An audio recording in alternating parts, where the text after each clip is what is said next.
Thank you. Thank you so much, Hannah, for that lovely warm welcome. And thank you for having me tonight as part of this talk series. I'm really delighted and honoured to be talking about this drawing of Marie de Medici. I wanted to kind of put this in the bigger context of Rubens's depictions of women, but let's just start by having a look at the drawing. The right button. This is one of the earliest works in the University of Reading art collection. So it dates from the 17th century, and it was acquired in the 1950s by James Anthony Betts, who was Reading University's Professor of Fine Arts. And he was Professor of Fine Arts for 30 years and a practicing artist in his own right.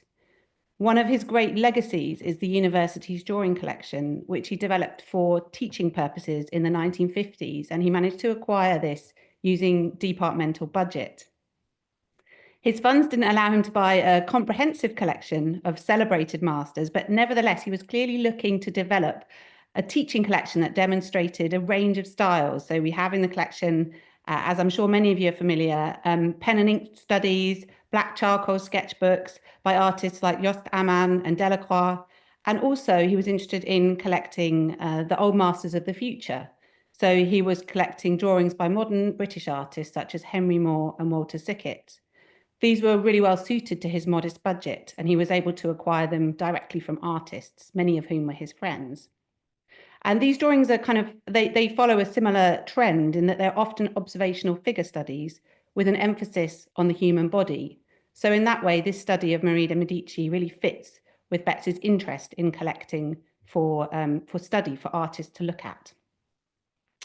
The Rubens drawing is obviously one of the most notable Old Master drawings in the collection at Reading. It was recorded as an anonymous gift to the university in 1954 and seems to have been donated via a friend of Betts.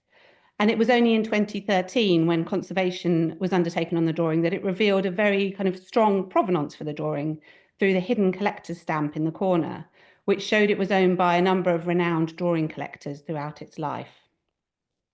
At first glance, this drawing looks quite simple. It's nothing more than a few lines of black charcoal on paper. And it seems almost part finished. So we see Rubens has paid attention to the sitter's profile, to her eyes, to her mouth and nose, but left her hair as a kind of suggestion of squiggly lines. It seems to have been done quite quickly, and it feels quite intimate. And it's perhaps quite different to the type of grandiose Baroque image that you might associate with Rubens in your head. It's a very small drawing. It's just 8 by 9 centimeters. But it actually relates to one of the most extensive and ambitious and impressive commissions of Rubens's whole career. So what I'd like to do in my talk tonight is to delve into this study of Marie de Medici and really set it in the context of Rubens's whole career, painting, drawing, picturing women. And I hope to address some of the cliches about Rubens, as we did in our exhibition at Dulwich Picture Gallery, hopefully, and show the important role that women played in Rubens's art and life, from his powerful female patrons, of which Marie de Medici was one, to his use of drawings, which often reveal really fascinating things about his intimate relationships and the production of his art. So there's quite a lot to get through in the next 20 odd minutes. Let's see how we get on. I'd like to start by introducing you to Rubens. Here he is in a very fine portrait from the Royal Collection. He was born actually in exile in Germany, but he was raised in Antwerp, and his mother ensured that he had a very good education. He attended the Latin school in Antwerp, and he was clearly very bright and had a facility for languages, managing to master 6 different languages in his lifetime. As a young artist, he made a typical pilgrimage that many artists make to Italy. And it was in Italy where he was employed by Vincenzo Gonzaga, the Duke of Mantua. And at this early stage in his career, he proved himself straight away to be very adept at building incredibly strong relationships with Europe's elite. And this skill was really to benefit him throughout his life. He was also able in Italy to immerse himself in the art and techniques of Italian artists, particularly the artists that he most admired, artists like Titian and Michelangelo. And when he returned to Antwerp from this time in Italy, he was absolutely fizzing with the ideas he had collected on his travels. And he settled in Antwerp with his first wife and established a large and effective studio there, and was really able to capitalize on a period of peace in Antwerp, a rare kind of window of peace in the 80 Years' War that was raging at that time between the northern and southern Netherlands, and capitalize on the opportunities of the Counter-Reformation to devise ambitious, elaborate decoration for churches and the kind of all the kind of Counter-Reformation iconography that was around at that time. Today, there's a huge body of surviving work by Rubens, about 1,500 paintings, many, many drawings, and 450 oil sketches. So these are small paintings that he used to map out his ideas. And he was incredibly creative and ambitious throughout his life, and never afraid of a challenge. I think that's one of the things that we can really love about Rubens. Scale was no problem for him. He once wrote in his letter, "No undertaking, however vast in size or diversified in subject, has ever surpassed my courage."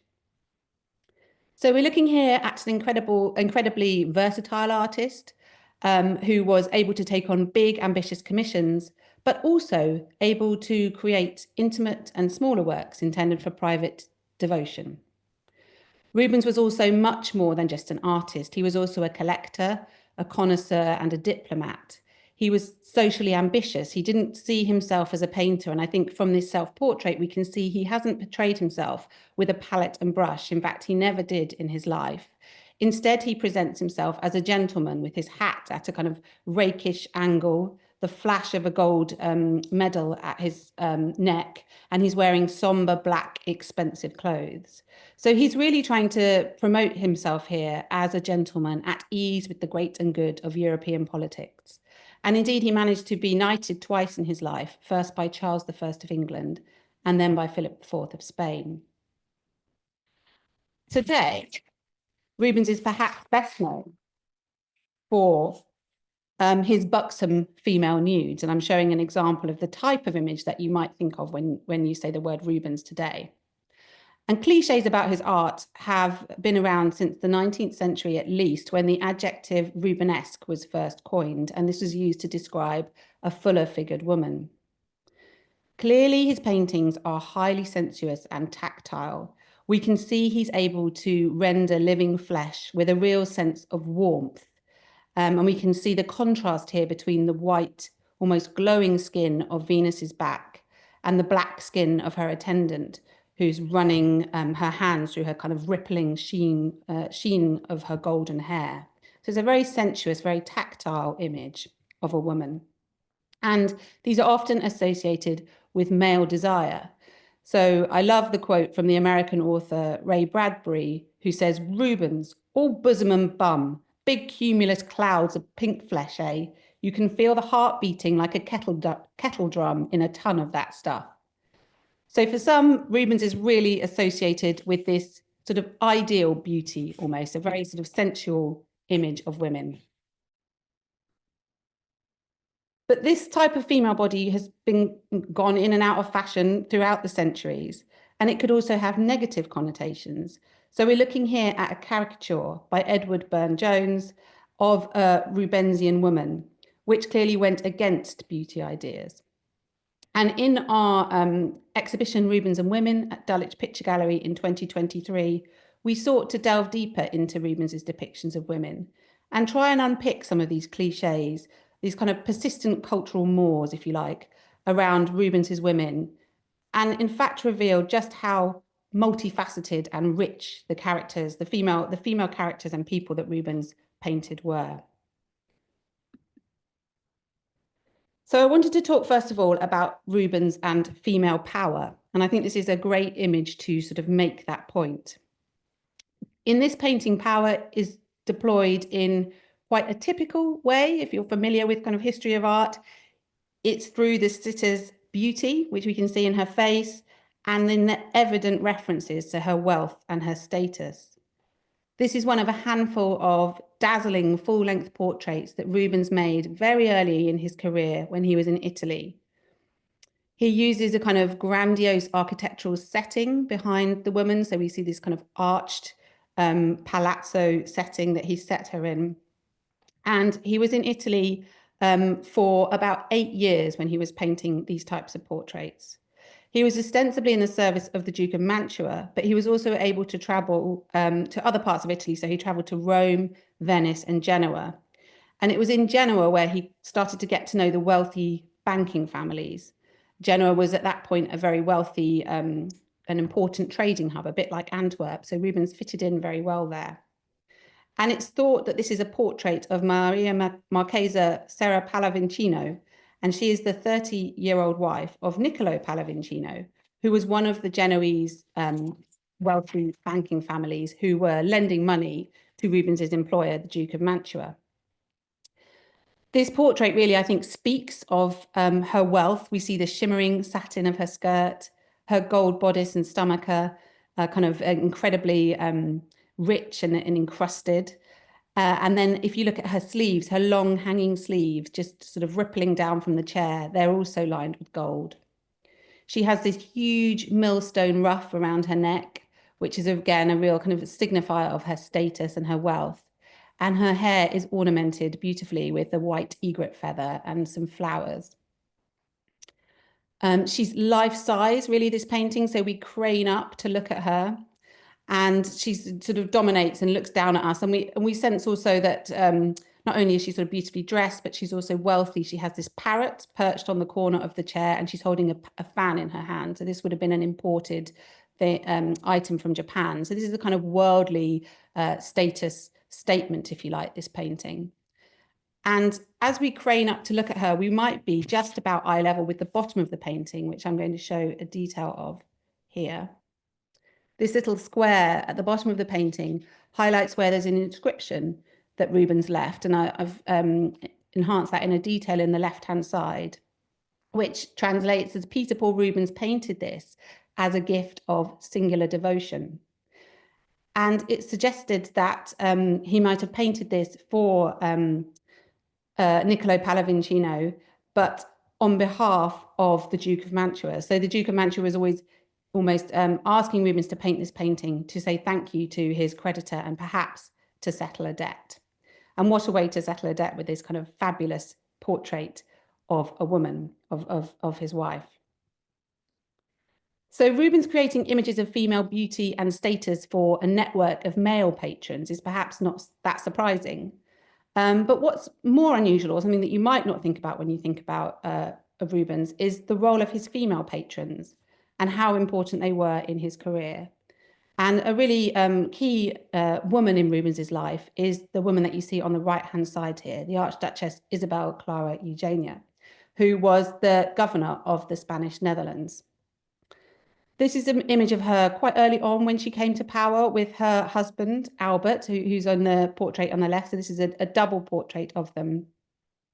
Archduchess Isabel was the eldest daughter of the King of Spain. So she was kind of had a legitimate claim to rule the Spanish Netherlands where Rubens was living and working. But because she was a woman, she needed to be married in order to do this. And in 1599, she married her cousin, Albert, who you see here. And in 1601, they began their joint rule of the Netherlands. And they ushered in this period of peace, a kind of golden age, a 12 years truce, in which all the hostilities were paused and trade and agriculture in Antwerp was able to flourish. And as I've said, she was sort of highly devout and able to start commissioning religious works for churches and sort of really encouraging the flourishing of art, particularly Catholic or Counter-Reformation art, which Rubens was adept at creating. And they were keen to appoint Rubens as their court artist, which they did when he came back from Italy. He was allowed to live in Antwerp, even though officially the court was in Brussels. So he was given lots of sort of dispensations and favors by the archdukes in order for him to work for them. And sorry, as I said, the court was based in Brussels, but he was really adept at kind of depicting her in a very beautiful way. Again, quite a traditional way, similar to the first portrait that we looked at. We see her wearing kind of black robes here, which was a extremely expensive color, so pretty much the most costly type of fabric you could have.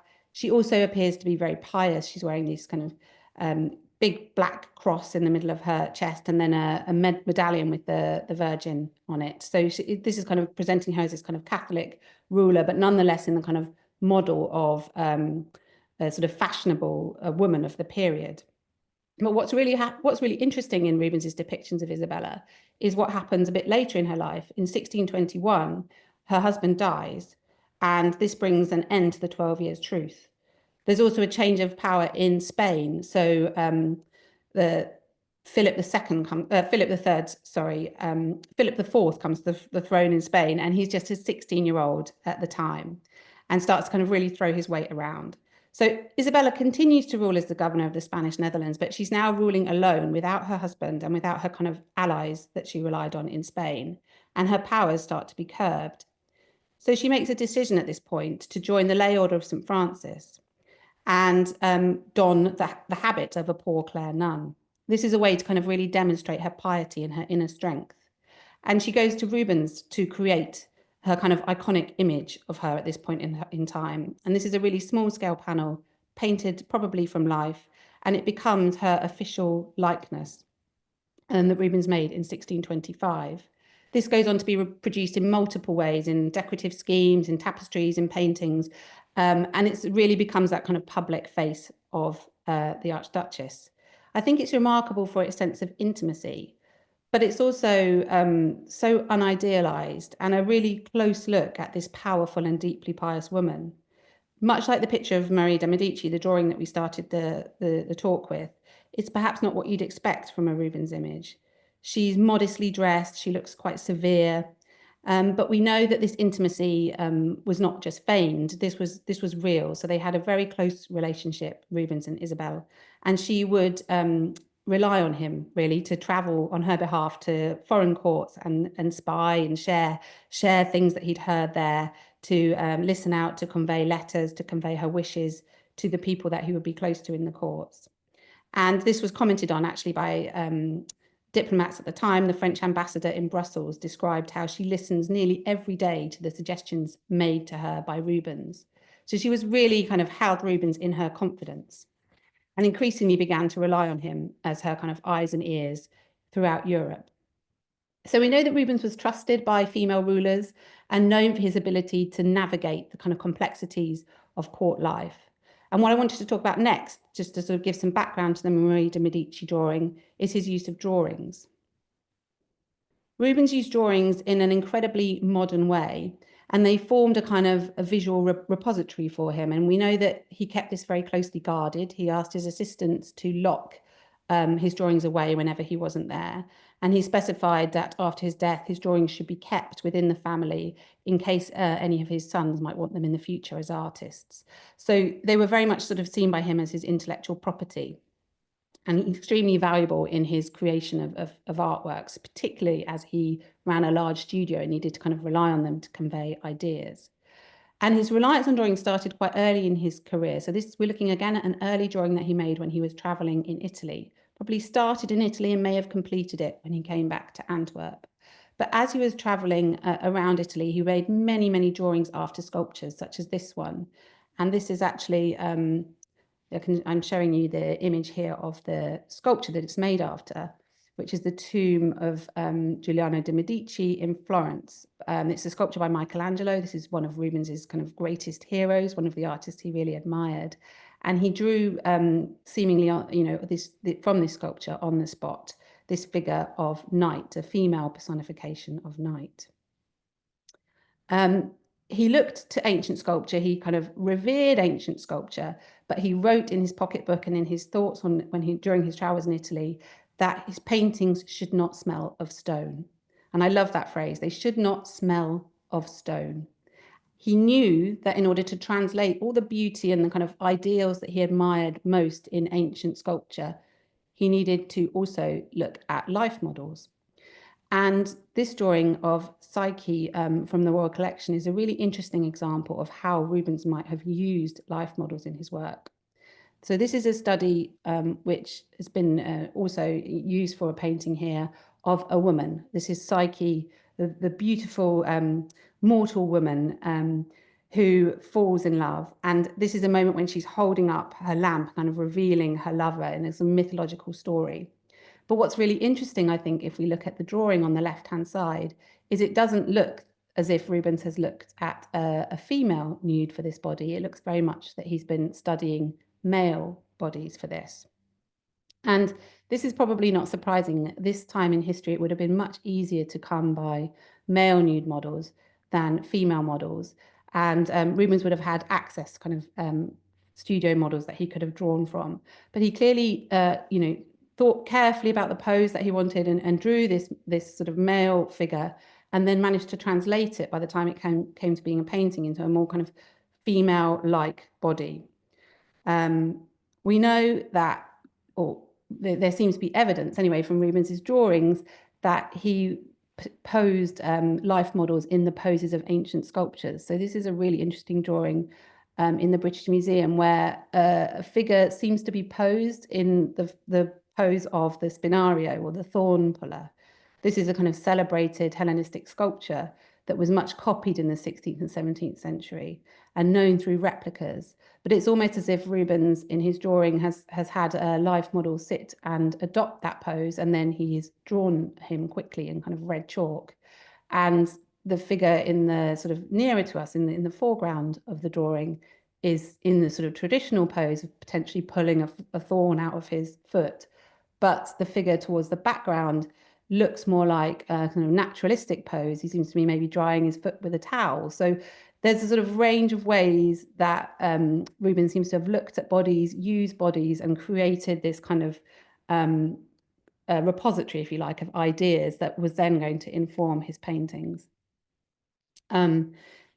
It's possible that he may have drawn women from life. This is very contentious and not really very clear, but I think some of the evidence of some of his drawings suggests that he was looking at women from life, and certainly the drawing on the right-hand side here of his second wife is generally thought to be a study from life of her as a nude woman. So he was looking at lots of different sources, and I think that helps to provide a framework for the Marie de Medici drawing.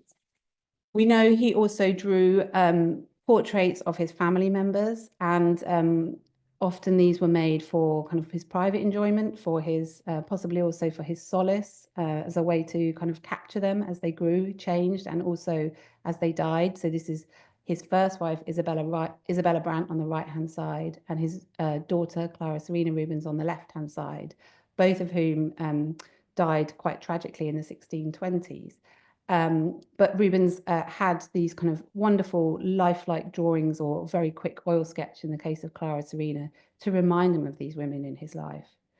And they were to come in handy. They would be used in lots of different ways. We can see, for example, in this painting, which is ostensibly a painting of the Virgin and Child. So Mary in adoration of baby Jesus, but clearly informed by, I think, by this likeness of Isabella on the left-hand side. And we know that Rubens also drew his sons, so perhaps this drawing of Nicholas helped to inform his images of the Christ child.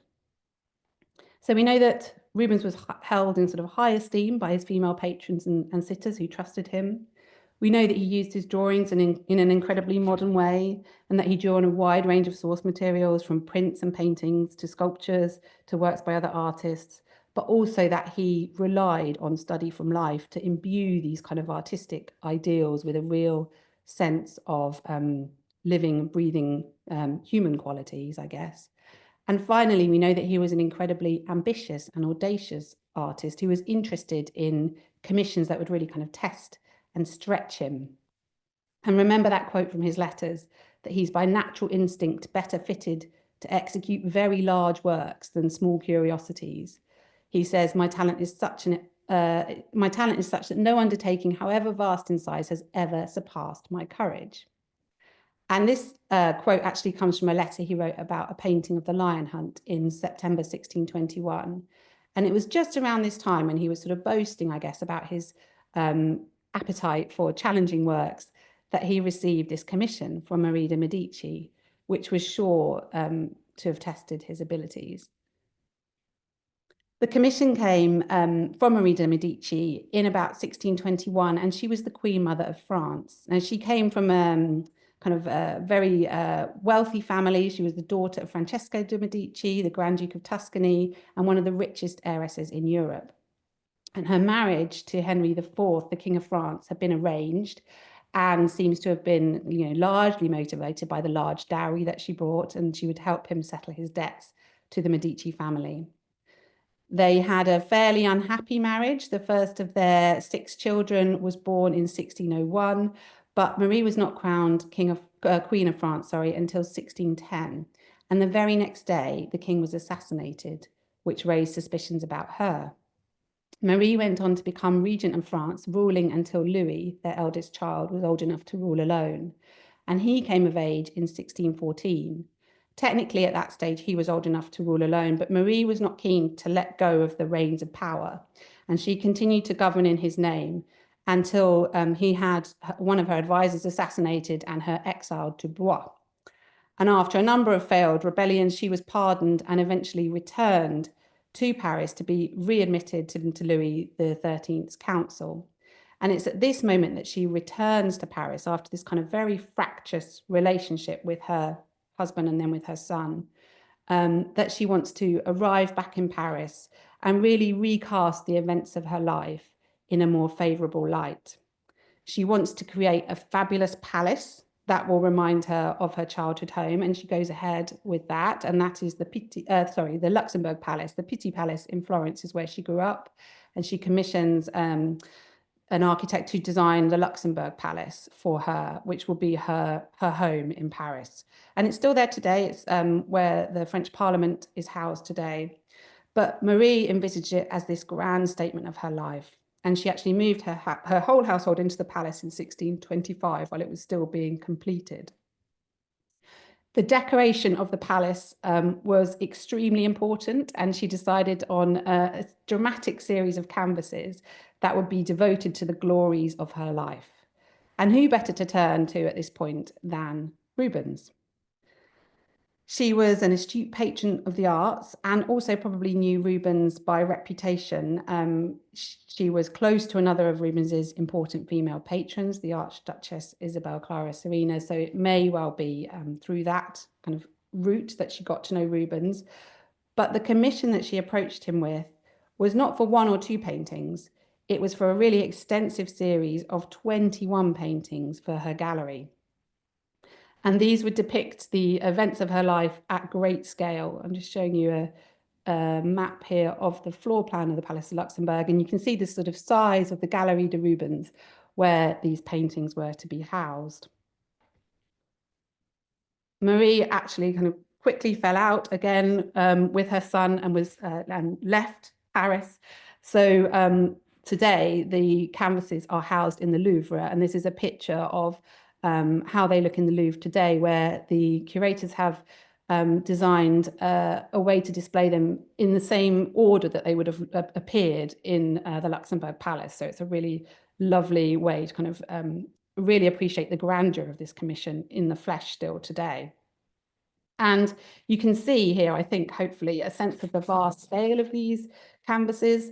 So there are 21 in total, but then there are also some portraits of Marie de Medici and her family, so 24 canvases in total.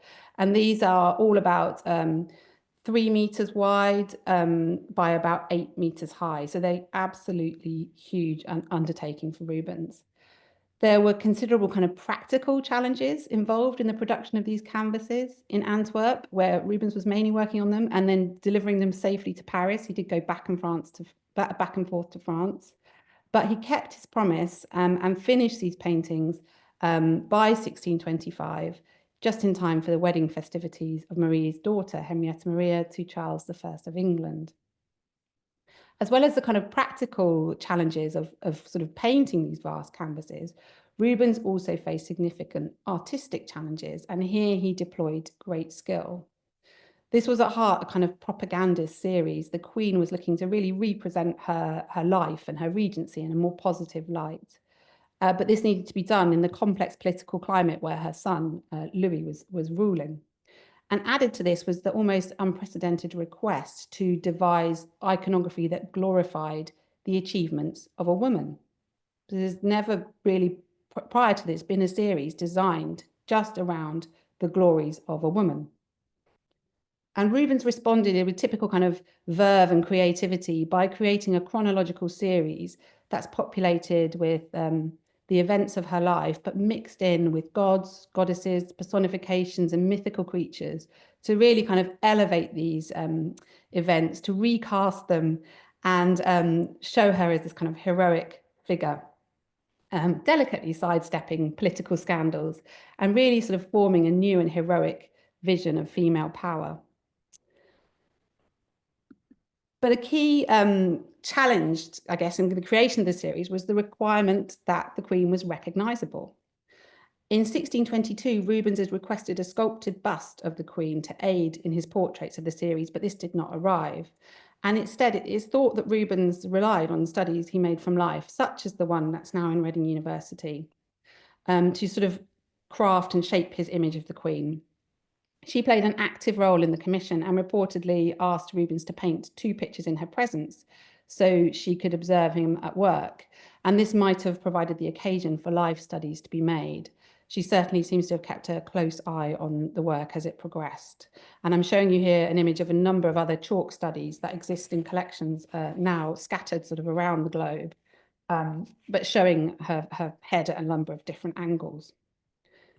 These drawings translate directly into the finished series. So we're looking at the left, on the left-hand side at the Reading drawing, and the closest correlation in the painted series, which is the meeting of Marie de Medici and Henry IV at Lyon. And in this canvas, Marie is kind of modestly bowing her head in the presence of her husband. In fact, this is kind of completely fantastical. The couple had married by proxy, so they weren't present themselves at the wedding. And then when they did meet, her husband was kind of much more interested in his mistress and actually left her in Lyon for about a week waiting for him to arrive. But here Rubens has kind of recast this moment by showing them as Jupiter and Juno flying through the sky on their chariot, which is accompanied by kind of peacocks, and the lions on the ground there with the chariot are a reference to Lyon, the city where this meeting took place. I'll just quickly show you. Oh, I did have another one from the series. Here we are. So this is the drawing from the V&A collection. Again, another sort of study of her head, a different angle. And this shows the coming of age of Louis XIII. And here, there's sort of none of the acrimonious kind of relationship between mother and son is hinted at. Instead, the Queen seems to be graciously bestowing the rudder of the ship, which is a kind of metaphor for the rule of France, onto her son. And he's sort of looking to her almost for her guidance. And I love the fact that Rubens here has sort of shown that the ship is powered by women, these 4 muscular female rowers representing force, religion, justice, and concord, and then the figure of France in the centre of the ship, who holds aloft the flame, and Temperance, who adjusts the sails. So in glorifying the life of one woman, Rubens seems to have reflected many variety of female strength. It's a really magnificent effect. It's fascinating to think about the kind of conversation that might have sprung up between the artist and sitter, who were just 2 years apart in age when this drawing was first created. One was an ambitious, intelligent painter, eager for new and ever more prestigious commissions, but the other was a rather careworn ruler, wife and mother, keen to carefully monitor the presentation of her life story. Both combine to create a series that presents female power in a way that's highly inventive, visually complex, and truly unprecedented in the history of art. And I'm just closing with this final image, the final work in the series, which shows the felicity of the Regency. This is a really triumphant painting, I think, which Rubens painted on the spot in Paris in 1625. And here Marie has definitely ascended to the realm of the gods. She's presented as a personification of justice, holding up the scales, and she's flanked by various gods and goddesses, including Prudence, Abundance, and Minerva, the goddess of wisdom. Her face might be recognizable from the portrait drawings that we've seen, but her body, with its kind of exposed breast, swathed in fabrics, is that of a timeless mythological heroine. And at her feet are the kind of vanquished forces of evil of envy, ignorance, and vice. So a really kind of dramatic end to the series, which started just with that small drawing today. I hope I've given you some insights on this tonight and highlighted how the Rubenesque woman is much more than simply a voluptuous, sexualized nude body to be ridiculed or desired by men. The Rubenesque woman is a unique creation. Clever, strong, and nurturing, Rubens's vision of women was no doubt inspired and informed by the many remarkable women that he encountered in his life, of which Marie de Medici was just one. And through his invention and artistic skill, we're left with a very powerful impression of them today. Thank you.